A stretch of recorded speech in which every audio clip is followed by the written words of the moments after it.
పవన్ కళ్యాణ్కి రావచ్చు ఇంగ్లీష్ బాగా. ఆంధ్రప్రదేశ్ శాసనసభలో ఉన్న ఎమ్మెల్యేలు ఎంతమంది ఫ్లూయెంట్గా ఇంగ్లీష్లో మాట్లాడగలుగుతారు నాకు చెప్పండి. హిందీలో మాట్లాడుతున్నా చెప్పండి, ఎంతమంది మాట్లాడగలుగుతారండి?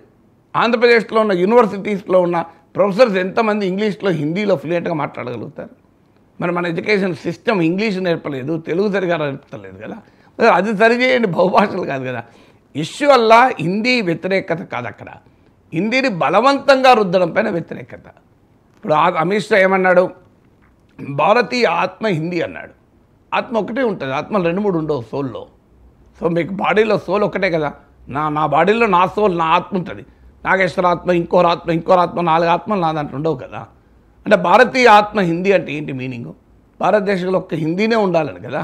మరి ఇప్పుడు పవన్ కళ్యాణ్ చెప్తున్నాడు బహుభాషా సూత్రం, అది అయినా బహుభాషా సూత్రం ఓన్లీ సౌత్ ఇండియన్స్కేనా?